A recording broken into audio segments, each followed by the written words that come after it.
Good morning guys, मेरा नाम हिमनिश शान है। मेरा गोल है यूपीएससी 2027 एंड मैं भी अपना ऑप्शनल एंथ्रोपोलॉजी पढ़ रहा हूँ। So let's get into it.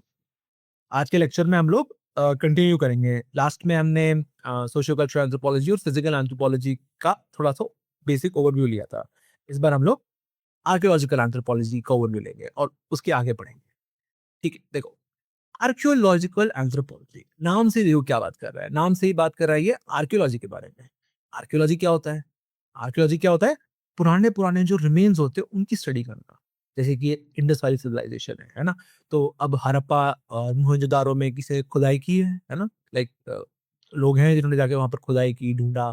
तो वो सब लोग क्या है? वो सब लोग आर्कियोलॉजिस्ट हैं, जो लोग वहाँ की आर्कियोलॉजी कर रहे हैं, वहां पर जो पुराने रिमेन्स है उनको स्टडी कर रहे हैं, ताकि हम लोग उस जमाने जब जब जिस टाइम पे यहाँ पर लोग रहते थे, हम लोग उस समय की हिस्ट्री को डिकोड कर पाएँ, समझ पाएँ। तो आर्कियोलॉजिकल एंथ्रोपोलॉजी मतलब पुराने रिमेन्स की स्टडी। इसका मतलब हम लोग इसमें क्या स्टडी करते हैं? जो पुराने हड्डियाँ होती हैं, जो पुराने जो हमारे ओल्ड ह्यूमन प्राइमेट्स के जो हड्डियाँ होती हैं, या पुराने जो ह्यूमन सेटलमेंट्स हैं ना, उनको उनकी स्टडी करते हैं। भीम-बेटका केव्स है ना, इन सब की स्टडी करते हैं, जिससे हमको वो कहाँ रहते थे, वो लोग क्या करते थे, क्या खाते थे, क्या वो लोग एग्रीकल्चर करते थे या नहीं करते थे? क्या वो लोग एनिमल रियरिंग करते थे या नहीं करते थे? इन सब चीज़ों से हम लोग को उनका कल्चर, उनका पॉलिटी हम लोग को रिकंस्ट्रक्ट करने में हेल्प मिलता है। तो आर्कियोलॉजिकल एंथ्रोपोलॉजी में क्या होता है? 2 चीज़ें होती हैं। एक होती है आर्टिफैक्ट्स, यानी मटेरियलिस्टिक थिंग्स, राइट? जैसे कि अब जैसे कि हम लोग इंडस वैली सिविलाइजेशन को लेके चलते हैं। तो उसके अंदर आर्कियोलॉजी के अंदर हम लोगों को छोटे-छोटे बीड्स मिले हैं, है ना? छोटे-छोटे बीड्स मिले हैं। कई सारे हमको ऐसे शहर मिले हैं जहाँ पर मेजॉरिटली बीज का काम होता है। कई सारे हमको शहर मिले हैं जो मेजॉरिटली ट्रेडिंग का काम करते हैं। और फिर हम लोगों को कई सारे टॉयज़ भी मिले हैं, राइट? जैसे Kalibangan, right? That is very major site here in Rajasthan. One of the 3 capitals of Indus valley civilization, है ना? 3 कैपिटल कौन-कौन से? Mohenjodaro, Harappa and Kalibangan.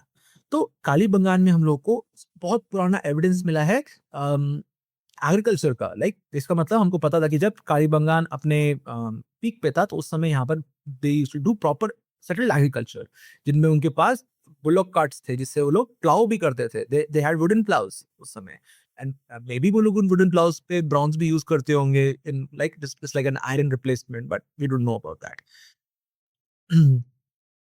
Eco facts, right? Animals, plants, humans, कि भाई इको फैक्ट्स भी आर्कियोलॉजिकल एंथ्रोपोलॉजी के पार्ट होते हैं, कि भाई वहाँ पर कौन-कौन से एनिमल्स मिले हैं। अब जैसे कि अगर एक ह्यूमन सेटलमेंट है, जहाँ पर हमको बहुत सारे शीप के बोन्स मिले हैं या काऊ के बोन्स मिले हैं, राइट? तो हम उससे जान सकते हैं कि ठीक है भाई, ये लोग काऊ एंड शीप रखते थे। अब जैसे कि अगर उनके बोन्स के ऊपर हमको अम नाइफ के अगर निशान दिखते हैं, तो इसका मतलब कि उनको बुचर किया गया था। इसका मतलब कि they used to consume them. But अगर वो ऐसे लगता है कि तो नेचुरल डेथ के कारण मरे होंगे, एनिमल की बोन्स को देख के लगता है, तो हमको लगता है कि अच्छा, ये लोग शायद इनको खाते नहीं थे, इनको डोमेस्टिकेट करते थे वो लोग। They used to use it, जैसे कि बुल्स थे, राइट? उस समय तो वो लोग बीफ खाते थे, बट बाद में bull became like symbol, right? वो गाय गाय माता का सिंबल बन गया। तो इस चक्कर में उसको इंडिया में हमने खाना बंद कर दिया और हम लोग नॉर्मल प्लाउइंग करने लगे। तो ह्यूमन्स के रिमेन्स, प्लांट्स के, कौन एनिमल्स थे, तो इससे हम लोग को थोड़ा आइडिया लगता है उनके ईटिंग हैबिट्स और उनके कल्चर के बारे में। तंजानिया, तंजानिया में हम लोग को मिला लियोटोली, जहाँ पर आर्डिपिथेकस है, ह्यूमन प्राइमेट ना, लियोटोली चाइल्ड ना, लियोटोली चाइल्ड एक है। इसको हम लोग आर्कियोलॉजिकल एंथ्रोपोलॉजी में पढ़ेंगे। इयोलिथ्स, इयोलिथ्स मतलब unintentional tool found in nature naturally. तो अब जैसे क्या था कि हम लोग जो पेलियोलिथिक एज है ना? हम लोग उसको अलग-अलग पार्ट्स में पढ़ते हैं, पेलियोलिथिक, मेसोलिथिक, नियोलिथिक, राइट? और हम लोग देखो, अब इसमें पेलियो, मेसो, नियो, है ना? तो नाम यही है। पेलियो अभी हमने पहले देखा था, पेलियो का मतलब पुराना होता है। तो पेलियोलिथिक टूल्स, लिथिक मतलब पत्थर, तो पुराने पत्थर के टूल्स। मेसोलिथिक, मेसो मतलब बीच वाला समय, तो बीच वाले पत्थर के टूल्स। और फिर नियो मतलब नए, नए पत्थर के टूल्स।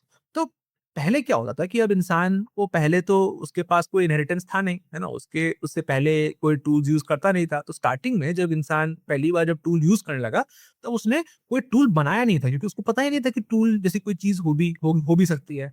बट अब जैसे कि स्टार्टिंग में वो लोग हंटर गैदरर्स थे, राइट? उसको एक एनिमल का कार्कस मिल गया, उसको लेके आया।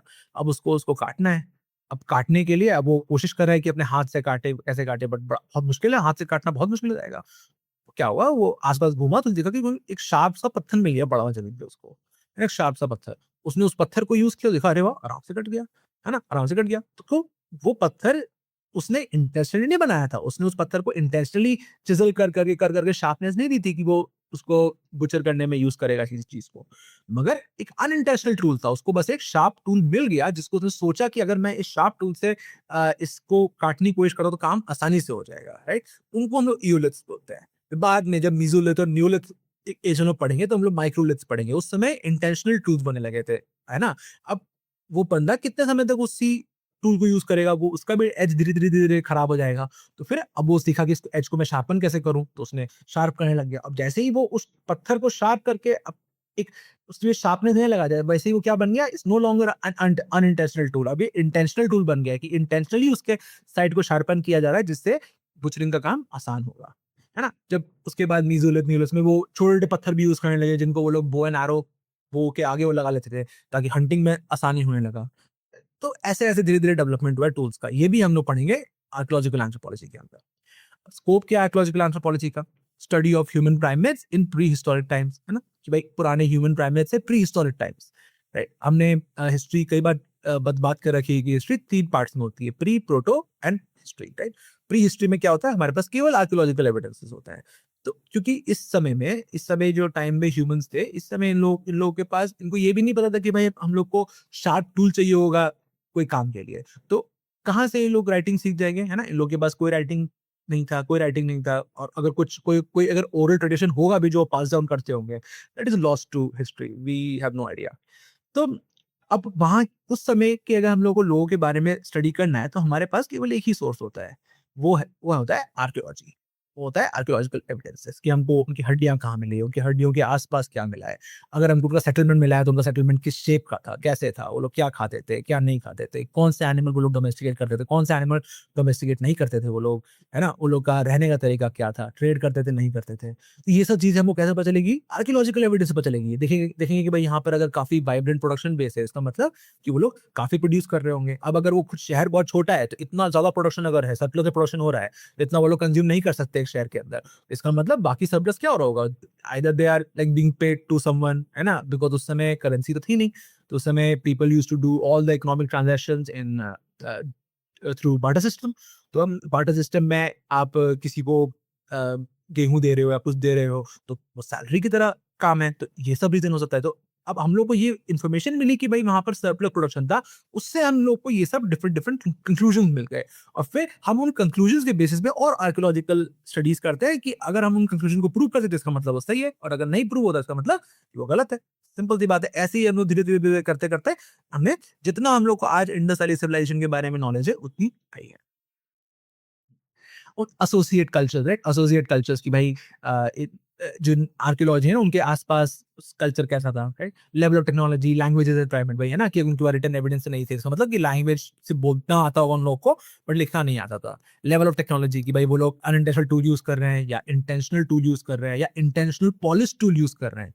जो न्यूलिथिक टूल्स थे उसमें हमने ये चीज डिफरेंस देखा, बहुत बड़ा डिफरेंस देखा कि पहले इवन दो पहले ही वो लोग टूल्स यूज करते थे, बट वो लोग उसको पॉलिशिंग वॉलिशिंग नहीं करते थे। वो लोग बस अपने काम भर में भाई एक साइड को शार्प कर लिया, उसी शार्प साइड को यूज़ कर लिया, वैसे करते थे। बट अ, बाद में लोग उसको पॉलिश करने लगे। क्यों? क्योंकि जब आप पॉलिश करते हो किसी एक चीज़ को तो उसका इफेक्टिवनेस इंक्रीज़ हो जाता है, उसका वेयर एंड टेयर कम हो जाता है। तो ये सब चीज़ें आपको कैसे पता चलेंगी? एक्सपीरियंस से पता चलेंगी। जब आप यूज़ करते रहोगे ये अनइंटेंशनल, अनपॉलिश्ड टूल्स को, आप देखोगे कि भाई इतनी जल्दी खराब हो जाते हैं, बार-बार मेरे को नया टूल लेना पड़ रहा है। तो आप थोड़ा बेटर क्वालिटी टूल ढूँढोगे, आप बेटर क्वालिटी पत्थर ढूँढोगे जो और स्ट्रॉन्ग होगा, राइट? आप उसको पॉलिश कर दोगे तो उस पत्थर की एंड्योरेंस और इंक्रीज़ हो जाएगी, लंबे समय तक, और वो सुंदर भी लगेगा। तो ये सब चीज़ें एक साथ काम की। है ना? Study of pre historic environment, है ना? उस समय के एनवायरनमेंट की स्टडी ऑफ डेटिंग मेथड्स, है ना? हम लोग अब हड्डियों की डेटिंग कैसे करेंगे भाई? कार्बन डेटिंग के थ्रू करेंगे या फिर अ, आर्गन डेटिंग के थ्रू करेंगे? ये सब हम लोग अ, आर्कियोलॉजिकल में पढ़ेंगे और फिजिकल में भी पढ़ेंगे। Evolution and emergence of primate societies कि भाई कैसे एवोल्यूशन हुआ और कैसे प्राइमेट सोसाइटीज इमर्ज की हैं दुनिया में, राइट? स्टडी ऑफ माइग्रेशंस, भाई माइग्रेशंस कैसे हुए? Study of division of geological time scale, right? Geological time scale में जो डिविजन्स हैं उनकी इंडिविजुअल स्टडी हम लोग कर सकते हैं डिपेंडिंग ऑन कि उस समय का फ्लोरा एंड फौना क्या था, ह्यूमंस थे या नहीं थे, या किस तरह के एनिमल्स उस समय एपेक्स प्रेडेटर थे अर्थ के ऊपर। Archaeological anthropology in attempts to reconstruct the cultural forms of past and trace their growth and development in due course of time, archaeological anthropology study about human primates and their associate culture in its holistic perspective. ये चीज लिखी जो मैंने अभी आप लोगों को पूरी एक्सप्लेन की, राइट, कि आर्कियोलॉजिकल एंथ्रोपोलॉजी क्या है, वो अटेम्प्ट है कि अब रिकंस्ट्रक्ट कर पाए कल्चरल फॉर्म जो पास्ट का था, है ना, और उनका ग्रोथ एंड डेवलपमेंट को हम लोग समय के साथ किस तरीके से ग्रोथ एंड डेवलपमेंट हुआ है उसको हम लोग ट्रेस कर पाए, है ना। Archaeological anthropological studies about human primates, है ना, हम ह्यूमन प्राइमेट्स के हमारे जो पुराने आर्डिपिथेकस या ऑस्ट्रेलोपिथेकस जो हमारे प्राइमेट एंसेस्टर्स हैं, है ना, उनकी स्टडी है वो, है ना, उनके एसोसिएट कल्चर की, भाई वो लोग प्राइमेट्स थे तो क्या उनका भी कोई कल्चर था या फिर वो लोग केवल अपने इंस्टिंक्ट के साथ जीते थे। जब जब हम जबकि हम लोग देख सकते हैं कि आज के ज़माने में भी हमारे यहाँ हमारे घरों में अगर आप लोग यहाँ पे डॉग्स होंगे या आपके घर पे कोई कैट होगी या कोई भी तरह का अगर आपने एनिमल अपने घर पे डोमेस्टिकेट करके रखा होगा, तो you will come to know that they are not just animal जो हम लोग एक्सपेक्ट करते हैं कि सिर्फ ये लोग अपने इंस्टिंक्ट के साथ चलते हैं, right. They are all social beings, they all understand the social dynamics to a certain extent, right. Cats more than dogs, but dogs also do that, right? They also all have found their niche how to survive in this world. Hmm. And then associate culture in a holistic perspective. These studies are based on various archaeological excavation, है ना, ये जो studies है वो base किस पे, archaeological excavation, बहुत बहुत इंटेंसिव आर्कियोलॉजिकल एक्सकेवेशंस हुए हैं, मिडिल ईस्ट में भी हुए हैं जहाँ पर मेसोपोटामिया था, राइट, इजिप्ट में भी हुए हैं, इंडिया में भी हुए हैं, तो उनके बेसिस पे जो हमने सीखा है, हमने जो स्टडी किया है वो अंडरस्टैंडिंग है इस चीज, राइट। स्कोप क्या है, unlike socio-cultural anthropology, archaeological anthropology cannot observe culture and behavior directly. Rather, they construct it from material remains of the past time, right? अब जैसे सोशल कल्चरल एंथ्रोपोलॉजी है, राइट, उसकी तरह हम लोग स्टडी नहीं कर सकते हैं आर्कियोलॉजिकल एंथ्रोपोलॉजी को। आर्कियोलॉजिकल एंथ्रोपोलॉजी में हमको कल्चर एंड बिहेवियर को ऑब्जर्व करना पड़ेगा मटेरियल रिमेन से, कि भाई उस समय का क्या बचा हुआ है, नॉट कि आपने आज की सोसाइटी का बिहेवियर स्टडी कर रहे हो उससे आप पिक कर रहे हो इनटू द पास्ट, वो नहीं है। बट हम लोग जो पास्ट का जो रिमेन्स बना हुआ है उसको पढ़ के हम लोग कल्चर को लेके आते हैं, है ना? अभी हमने जब सोशियो कल्चरल एंथ्रोपोलॉजी पर हम लोग पढ़ रहे थे लास्ट वीडियो के अंदर, तो हमने ये चीज देखी थी कि सोशियो कल्चरल एंथ्रोपोलॉजी के अंदर हम लोग पहले जाते हैं, जाके उस जैसे हम लोग एक सिंपल सोसाइटी में गए, एज एन एंथ्रोपोलॉजिस्ट आप एक सिंपल सोसाइटी पे गए, आपने जाके वहां पर उस सिंपल सोसाइटी के कल्चर्स को स्टडी किया, ट्रेडिशन को स्टडी किया, उनके बिहेवियर को स्टडी किया, उनके फूड हैबिट्स, उनके इकोनॉमिक हैबिट्स, है ना, आपने उनके लाइफ स्टाइल को स्टडी किया, तो उससे आपको समझ आया कि उनकी सोसाइटी कैसे काम करती है, उनका कल्चर क्या है, और आप उसके बेसिस में आप एक अपना इमेज क्रिएट करते हो कि पास्ट के अंदर ये लोग कैसे रहे होंगे या पास्ट से वो लोग कैसे इवॉल्व होके आज जो वो लोग हैं वो बने हैं। अब बट जब हम लोग आर्कियोलॉजिकल एंथ्रोपोलॉजी पढ़ते हैं तो हमारे पास ये ऑप्शन नहीं होता है। अब नाम में ही आर्कियोलॉजिकल एंथ्रोपोलॉजी है, इसका मतलब कि वो आर्कियोलॉजिकल स्टडीज के बेसिस पे हम लोग कल्चर को फ्रेम कर रहे हैं, है ना। तो आर्कियोलॉजिकल एंथ्रोपोलॉजी में हम लोग को रिमेन्स की स्टडी करनी पड़ती है, हड्डियों की स्टडी करनी पड़ती है ना, हम लोग को उनके आसपास क्या मिला उसकी स्टडी करनी पड़ती है, उस मटेरियल रिमेन्स से हम लोग उनके पास्ट के कल्चर को रिकंस्ट्रक्ट करते हैं। To study socio-cultural affairs of man prehistoric times through tools and implant an important plant connection था। तो जैसे कि भाई अब सोशल कल्चरल अफेयर्स हमको मैन का पढ़ना है प्री हिस्ट्री में, तो हम लोग को ऐसे ही पढ़ना पड़ेगा कि हमारे पास उस समय का ना ही हमारे पास टाइम मशीन नहीं है कि हम जाके पीछे देख सकते हैं, राइट। हमारे पास और कोई तरीका नहीं है क्योंकि उस समय हमारे पास क्या ऑप्शन है बस, या फिर तो हम लोग को जो टूल्स वो लोग यूज करते थे, जो हड्डियां उन्हें कहाँ मिली है, या फिर उनको जो किस केव्स बनाते थे, केव्स में जो उनका आर्ट था, है ना। अगर आप में से कोई भीमबेटका केव्स गया होगा तो वहां पर आपने देखा होगा कि वो लोग वॉल्स के ऊपर कितनी बड़ी बड़ी ऐसे पेंटिंग्स बना देते थे, म्यूरल पेंटिंग्स, राइट, जिसमें बुल्स थे, राइट, पीपल थे जो उनको हंट कर रहे थे। तो एक तरीके से वो that's a little bit of glimpse, क्योंकि आज भी आदमी क्या ड्रॉ करता है, जो उसको अपने आसपास दिखता है, जो उसको इंस्पायर करता है। तो उस समय भी जो उस समय उस सोसाइटी में जो जिसका थोड़ा आर्टिस्टिक बेंट था जिस पर्सन का, राइट, वो पर्सन जब हंटिंग के लिए गया होगा, जब उसने देखा होगा कि लोग हंट कर रहे हैं, इतने सारे एनिमल्स भाग रहे हैं, he must have felt something जो उसको इतना इंस्पायर किया कि उसने आके वापस अपने केव के अंदर एक केव के ऊपर पूरी बड़ी सी पेंटिंग बना दी उसी सेम हंट की, राइट। तो उससे हम लोग को थोड़ा सा उनके कल्चर के बारे में आइडिया लगता है। एंड बाकी एविडेंसेस क्या है कि उनके बोन्स थे, उनके बोन्स के ऊपर आपको क्या दिखेगा, जैसे कि आपको हमको कई सारे बोन्स के अंदर ऊपर लाइक जैसे स्कल में डैमेज दिखता है या कहीं और डैमेज दिखता है, इसका मतलब कि either they were like killed or they were they had a they hurt themselves, that is why they died, right? हम लोगों के मरने का तरीका ढूंढ सकते हैं, या उनको बरी कैसे करा गया था, उससे हमको पता चलता है कि क्या उनकी सोसाइटी के अंदर did they think about the after life, did they think कि ऐसी कोई चीज होती है या नहीं होती है। Archaeological anthropology studies human anatomy इन प्री हिस्टोरिकल टाइम। ठीक है, आर्कियोलॉजिकल एंथ्रोपोलॉजी में हम लोग ह्यूमन एनाटॉमी को पढ़ते हैं प्री हिस्टोरिकल टाइम्स में। जब हम लोग आर्कियोलॉजिकल एंथ्रोपोलॉजी पढ़ेंगे तो हम लोग ये तो पढ़ेंगे कि भाई ह्यूमन एवोल्यूशन कैसे कैसे धीरे धीरे हुआ है, step by step. But at the same time हम लोग स्केलेटन स्टडीज भी करेंगे कि भाई कैसे कैसे ह्यूमन का स्केलेटन बदला, कैसे कैसे हम लोग जब बंदर से इंसान बने तो कैसे कैसे हमारा स्केलेटन इवॉल्व किया थ्रू टाइम, वो भी हम लोग देखेंगे। It uses various dating methods like stratigraphy और carbon dating, right? Carbon dating is the most common जो हम लोग हमेशा पढ़ते हैं ना। कार्बन 14 C14 होता है, इसका आइसोटोप है कार्बन का। तो उसके वो एक रेडियोएक्टिव मटेरियल है, तो उसकी हाफ लाइफ होती है अराउंड लाइक 50,000 ईयर्स। तो अराउंड 100,000 ईयर्स तक यू कैन कैलकुलेट की कितना है, बट ये लिमिटेशन है। स्ट्रैटियोग्राफी है कि भाई आपको स्ट्रैटियो, जब भी आपको शब्द स्ट्रैटो दिखे तो आप हमेशा लेयर सोचना, ठीक है? अब स्ट्रैटियोग्राफी क्या होता है कि सेडिमेंट्री रॉक्स जो होते हैं उनके अंदर में बोन्स कहीं ना कहीं दब जाते हैं।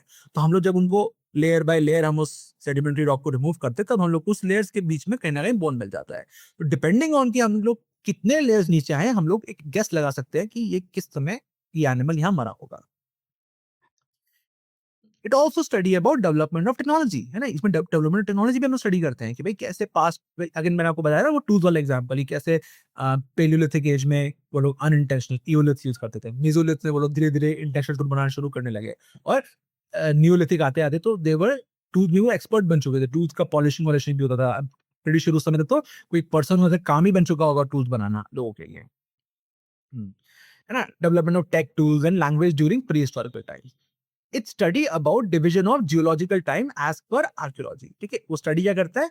डिवीजन ऑफ जियोलॉजिकल टाइम की भाई जो जियोलॉजिकल टाइम है हम लोग उसको काफी ऐसे अलग अलग पार्ट में हम लोग डिवाइड कर रखा है, डिपेंडिंग ऑन की उस समय अर्थ के ऊपर क्या चल रहा था। तो हम लोग इस चक्कर में उसी जियोलॉजिकल टाइम पीरियड में हम लोग ह्यूमन का एवोल्यूशन भी पढ़ सकते हैं। अब रेलेवेंस क्या है ना? To understand the existence of primate lifestyle, है ना? लाइफ कैसा था उन लोग का, प्राइमेट्स का, वो समझना। Dating of various organic and material remains, है ना?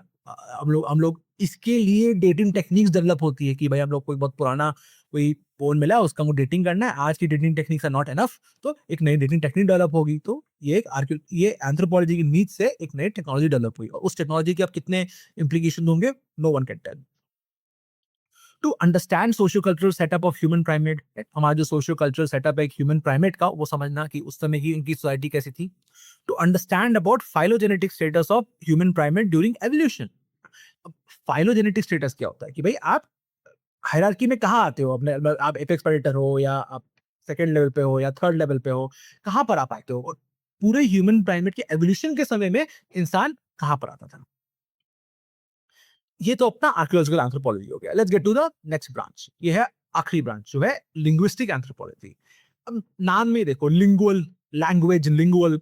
लिंगुअल मतलब आप क्या बोलते हो, लिंगो, लिंगो एक शब्द है ना, खासकर हम जेंजी लोगों के लिए, राइट? लिंगो एक शब्द है। लिंगो क्या है कि आप क्या बोल रहे हो। तो लिंग्विस्टिक एंथ्रोपोलॉजी इसका मतलब कि भाषा, जो हम लोग भाषा यूज करते हैं, उसका एवोल्यूशन कैसे हुआ है ह्यूमन प्राइमेट से आज मॉडर्न मैन तक, उसकी स्टडी को हम लोग बोलते हैं लिंग्विस्टिक एंथ्रोपोलॉजी। ये सबसे छोटा है, सबसे छोटा पार्ट है इन सब में से, बट ये भी काफी इंपॉर्टेंट है क्योंकि इससे सीधे से सवाल आता है।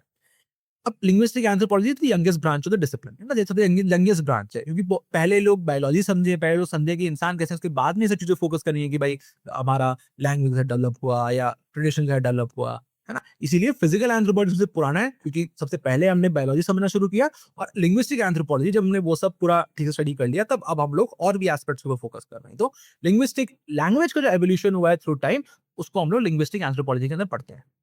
अब linguistic anthropology is the youngest branch of the discipline. It is defined as origin, evolution, variation of language in different cultures, है ना?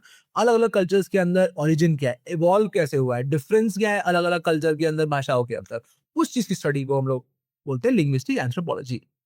अब डेवलपमेंट कैसे हुआ लिंग्विस्टिक एंथ्रोपोलॉजी का? अब E B Tylor in his book research into early history of mankind told about the origin of language. He connected symbolic interpretation with linguistic evolution, right? तो EB Taylor,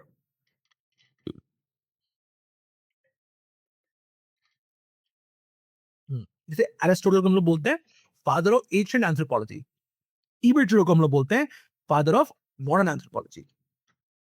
क्यों? क्योंकि इसी से शुरू हुआ सब कुछ, है ना? इसी से हम लोग जो पहली जब सोशल कल्चर थ्योरी हम लोग पहली जो थ्योरी पढ़ते हैं, वो हम लोग ईबी टेलर की ही पढ़ते हैं। इसकी सबसे फेमस बुक है प्रिमिटिव कल्चर। तो बट और इसकी एक और बुक है, ये और एक और बुक है इसकी, research into the early history of Mankind, ठीक है? जिसके अंदर ईबी टेलर ने बताया कि भाई लैंग्वेज का ओरिजिन भी होता है। उसमें जो सिंबॉलिक इंटरप्रिटेशन जो होते हैं, जैसे अगर आप पुरानी भाषाएँ देखोगे, है ना? आप इजिप्शियन भाषा का भी देखना, मेसोपोटामिया की भाषा देखना, इवन हमारी इंडस वैली सिविलाइजेशन की भाषा देखना। अब ऑब्वियसली हम लोग इंडस वैली सिविलाइजेशन पढ़ नहीं सकते हम उनकी भाषा को, बट देख तो सकते ही है ना? यू विल सी कि इट इज़ पिक्टोग्राफिक डिस्क्रिप्शन, है ना? पिक्टोग्राफिक भाषा है वो। इसका मतलब कि वो लोग पिक्चर्स यूज़ करते हैं। जैसे कि अगर उनको बोलना है कि भाई मेरे को तुमको 10 बुल देने हैं, तो वो क्या करेंगे? एक टैबलेट लेंगे, स्टोन टैबलेट या क्ले का टैबलेट, उसके ऊपर 2 बुल बनाएँगे, उस बुल की वैल्यू दे देंगे 10-10 और आपको बता देंगे, देखो भाई हमने तुमको 20 बुल्स दिए हैं। तो इस तरीके तो वो पिक्टोग्राफिक रिप्रेजेंटेशन था, राइट? तो इसने कनेक्ट किया सिंबॉलिक इंटरप्रिटेशन को विद लिंग्विस्टिक एवोल्यूशन कि भाई धीरे-धीरे हम लोग जब सिंबॉलिकली है ना, पिक्टोग्राफिकली हम लोग रिप्रेजेंट करने लगे भाषाओं को, वैसे-वैसे लिंग्विस्टिक वैसे-वैसे हमारा बोलने का भी ढंग बदलने लगा, वैसे-वैसे उसके साथ इवॉल्व हुआ। After After that, anthropologist Del Hyman made an effort to consolidate all sorts of interest in studying of language in anthropology. ठीक है, उसके बाद डेल हाइमन था, इसने काफी काम किया है इस चीज के। स्कोप क्या है लिंग्विस्टिक एंथ्रोपोलॉजी का? भाई ओरिजिन ऑफ लैंग्वेज, है ना? कि भाई लैंग्वेज कहाँ से शुरू हुआ, कैसे बड़ा हुआ, है ना? ये सब समझना। बेसिक्स ऑफ वोकैबुलरी कि भाई वोकैबुलरी का बेसिस क्या है ना? फिनोम एंड मॉर्फीम, राइट? ये भी सब हम लोग लिंग्विस्टिक में पढ़ेंगे। कम्युनिकेशन प्रोसेस अमंग ह्यूमंस कि ह्यूमंस एक दूसरे से बातचीत कैसे करते हैं हम लोग। Impact of language of cultures कि लैंग्वेज का कल्चर के ऊपर क्या इम्पैक्ट होता है। Study about ग्लोटोक्रोनोलॉजी। ग्लोटोक्रोनोलॉजी क्या होता है? Let's check, let's C.